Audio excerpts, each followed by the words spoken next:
हमारा जो आज का टॉपिक है वो खिलाफत राशिदा है। हम चैप्टर नंबर 6 स्टार्ट कर रहे हैं। चैप्टर नंबर 6, तो चैप्टर नंबर 6 का ये फर्स्ट टॉपिक है खिलाफत राशिदा का। हम इसको 3 पॉइंट ऑफ व्यू से पढ़ेंगे आज इंशाअल्लाह। पहले नंबर पे खिलाफत राशिदा का मफहूम कि खिलाफत राशिदा कहते किसको है। सेकेंडली हदीस मुबारका में खिलाफत राशिदा के बारे में क्या हुक्म आया है। थर्डली हम पढ़ेंगे खुलफाए राशिदीन कौन कौन से हैं और उनके नाम क्या हैं, वल्दियत क्या है, उनका कबीला क्या है, लक़ब क्या है, कुनियत क्या है और उन्होंने कितना अरसा हुकूमत की है या खिलाफत की है। तो हम ये 6 चीज़ें पढ़ेंगे हर एक खलीफा के बारे में। देखिए,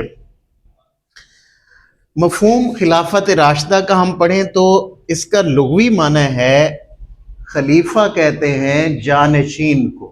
खिलाफत का मतलब है जानशीनी और राशिदा का मतलब है हिदायत वाली, सीधे रास्ते वाली। और डेफिनेशन में हम जाएं तो इसकी तारीफ है कि हुक्मरानी का वो तरीका या वो रास्ता जो नबी करीम सल्लल्लाहु अलैहि वसल्लम के खुलफा ने आपकी इत्तिबा करते हुए अपनाया, उसे हम कहते हैं खिलाफत राशिदा। ये इसकी डेफिनेशन है, लुग़वी माना और तारीफ। अच्छा, सेकेंडली हम देखते हैं हदीस पाक इसके मुतालिक। नबी पाक सल्लल्लाहु अलैहि वसल्लम ने फरमाया, तुम पर मेरी और खुलफाए राशिदीन की इत्तिबा लाजिम है। तो ये चीज़ खिलाफत राशिदा की अहमियत को ज़ाहिर करती है। एक हदीस पाक में नबी पाक सल्लल्लाहु अलैहि वसल्लम ने फरमाया कि मेरे बाद 30 साल तक खिलाफत है और उसके बाद आमरीत है। तो आप सल्लम के विसाल मुबारक के बाद 30 साल तक खिलाफत रही है और उसके बाद जितने भी खलीफा आए हैं, बादशाह आए हैं, हम उनको बादशाह कहते हैं, खलीफा नहीं कहते। खलीफा सिर्फ 4 ही गुजरे हैं जो 30 साल तक हैं। 5वें खलीफा हजरत इमाम हसन रज़ी अल्लाह अन्हु हैं जो 6 महीने तक खलीफा रहे थे। तो उनके 6 महीने का अरसा इसमें इंक्लूड है, 30 साल पूरे हो जाते हैं। तो ये खिलाफत राशिदा का अरसा है। उसके बाद जितने आए हैं वो अमीर कहलाते हैं या बादशाह कहलाते हैं, वो खलीफा नहीं कहलाते। नेक्स्ट हम आते हैं खुलफाए राशिदीन। अब खुलफाए राशिदीन हिदायत याफ्ता जानशीन। अब पहले नंबर पे हजरत अबू बकर सिद्दीक रज़ी अल्लाह अन्हु हैं। तो हम इनके बारे में 6 चीजें पढ़ेंगे। पहले नंबर पे है इनका नाम। इनका नाम है अब्दुल्ला और इनके वालिद का नाम है अबू कुहाफा। इनका कबीला बनी तमीम है, बनी तमीम, और लक़ब है इनका अतीक और सिद्दीक, ये 2 लक़ब है। और तीसरा इनकी कुनियत है अबू बकर। कुनियत वो नाम होता है जो वालदैन या औलाद की निस्बत से मशहूर हो जाए। लक़ब वो नाम होता है जो अवाम में कोई नाम मशहूर हो जाए। और इनका जो अरसा खिलाफत है वो 2 साल और 3 महीने है। 2 साल और 3 महीने।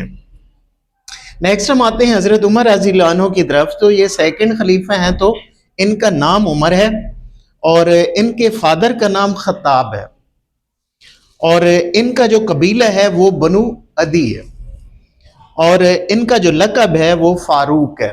फारूक का मतलब होता है फ़र्क करने वाला, हक और बातिल में फ़र्क करने वाला। और इनकी जो कुनियत है वो अबू हफस है और इनका जो अरसा खिलाफत है, हुक्मरानी का दौर है, वो 4 साल और 10.5 साल है। 10.5 साल इनका हुक्मरानी का अरसा है। और नेक्स्ट हम आते हैं हजरत उस्मान रज़ी अल्लाह अन्हु की तरफ। तो इनका नाम उस्मान है और इनके फादर का नाम अफ़ान है, अफ़ान। और इनका जो कबीला है बनु उमैया है और इनका जो लक़ब है वो ज़ुन्नूरैन है। ज़ुन्नूरैन इसका मतलब होता है 2 नूरों वाला।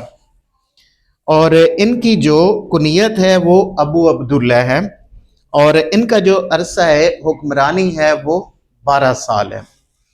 और आगे आते हैं मौला अली रज़ी अल्लाह अन्हु। تو ان کا نام علی ہے، نبی پاک صلی اللہ علیہ وسلم نے ان کا نام رکھا تھا علی، اور ان کے والد کا نام ابو طالب ہے، اور ان کا قبیلہ بنو ہاشم ہے، یہ نبی پاک صلی اللہ علیہ وسلم کے چچا زاد بھائی ہیں، کزن ہیں، اور ان کا جو لقب ہے حیدر ہے، حیدر کا مطلب ہوتا ہے شیر، اور ان کا جو نسبت سے ہے کہ ان کے بڑے بیٹے کا نام حضرت امام حسن رضی اللہ عنہ ہے، اور ان کا جو عرصہ خلافت ہے وہ 4.5 سال ہے، 4.5 سال، تو یہ کل ملا کے 30 سال کا دورانیہ بنتا ہے، اور یہ خلفائے راشدین کا دور کہلاتا ہے۔ تو یہ آج ہم نے خلافت راشدہ کے بارے میں پڑھا، اس کا مفہوم میں لغوی معنی اور تعریف، 2 چیزیں، اور پھر اس کا حدیث سے ریفرنس، اور اس کے بعد خلفائے راشدین کی ڈیٹیل کہ ان کا نام کیا تھا، ولدیت کیا تھی، لقب کیا تھا، اور کنیت کیا تھی، اور قبیلہ کون سا تھا، اور ان کا عرصہ حکومت کتنا ہے، 6 باتیں ہر ایک کے بارے میں ہم نے ڈیٹیل سے پڑھی ہے۔ اوکے، آج یہ بس ہم نے تھوڑا سا پڑھنا تھا۔